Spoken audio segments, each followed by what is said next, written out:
आलसी गधे की कहानी। एक गांव में नमक का व्यापारी रहता था। उसके पास एक गधा था। व्यापारी रोज अपने गोदाम से दुकान तक नमक ले जाने के लिए गधे का इस्तेमाल किया करता था।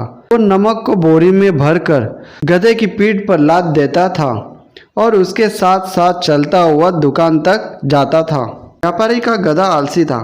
काम से बचने के लिए वो रोज नए नए उपाय सोचता रहता था। गोदाम से दुकान तक के रास्ते में एक नदी पड़ती थी जिस पर एक छोटा पुल बना हुआ था। एक दिन नदी पर बने पुल पर चलते समय अचानक गधे का पैर फिसला और वो नदी में जा गिरा। नदी के पानी से नमक की बोरी भीग गई।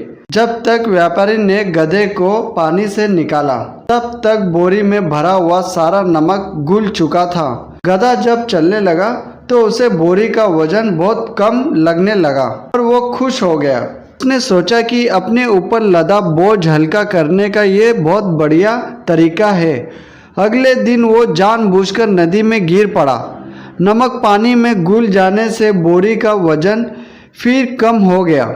उसके बाद से वो हर रोज ऐसा ही करने लगा।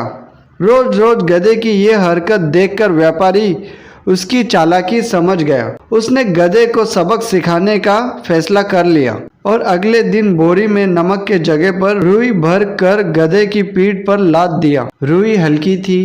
इसके बाद भी आलसी गधे ने सोचा कि क्यों न रोज की तरह नदी के पानी में गिरकर इस वजन को और कम कर लिया जाए। इसलिए वो जानबूझकर नदी में गिर पड़ा। लेकिन इस बार बोरी में नमक नहीं बल्कि रुई थी। पानी में भीगकर रुई का वजन कई गुना बढ़ गया। गधा जब उठकर चलने लगा तो इतने भारी बोझ से उसका बुरा हाल हो गया। उस दिन के बाद से उसने कभी आलस ना करने का फैसला किया। दोस्तों, इस वीडियो को लाइक, शेयर, सब्सक्राइब करना मत भूलिएगा।